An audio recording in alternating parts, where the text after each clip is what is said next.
We're back with the story of what happened in the skies over New York today. Given the recent history of this city, it doesn't take much at all to scare people or even to trigger a full-on panic. From a distance, it was a shocking sight. A jumbo jet up on its side looked for all the world like it was being chased by a fighter jet. And then if you got closer, you could see even more horrifying detail. The jet was Air Force One. The fighter jet was real. And then people started evacuating some downtown offices, and given the memories of 9/11 and what happened here, who can blame them? The story tonight from NBC's Mike Taibbi.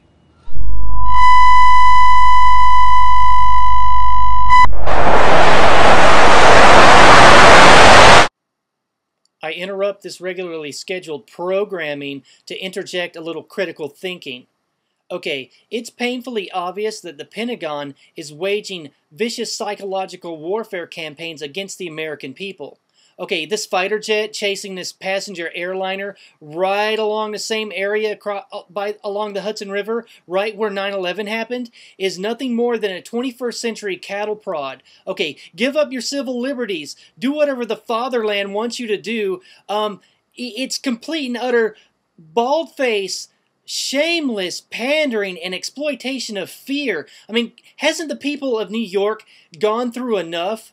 I mean, it's crazy, man. I wish people would wake the I'm not even going to say it.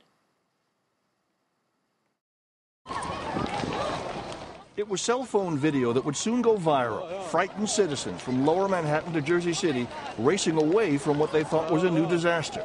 They could see a 747 overhead, trailed by an F-16 jet. They could hear the roar of the engines. Who wouldn't think of that other terrible sunlit day and now think, can it be happening again? Oh my God. Go to the New York Times section. A few blocks from Ground Zero, Samira Atash and her husband Kaiser were working from home when they looked out the window and saw it too. And Samira grabbed for her camera. Oh my God, that's not normal.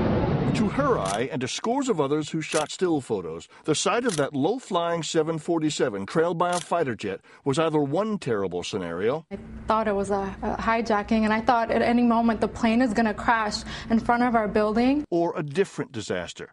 The big jet was, in fact, an Air Force One look-alike. In any event, hundreds panicked and left their buildings just in case the worst was happening again. It seemed like it was going beeline towards our building, right straight towards us. But it was no disaster. The epicenter of 9/11, on a busy Monday workday, was just being used as a backdrop for an FAA-approved photo shoot of the presidential backup plane. According to every agency either alerted or part of the planning, it was never part of the plan for the general public to be notified beforehand. But for those who live and work in lower Manhattan, the problem is the memories of 9/11 are especially acute.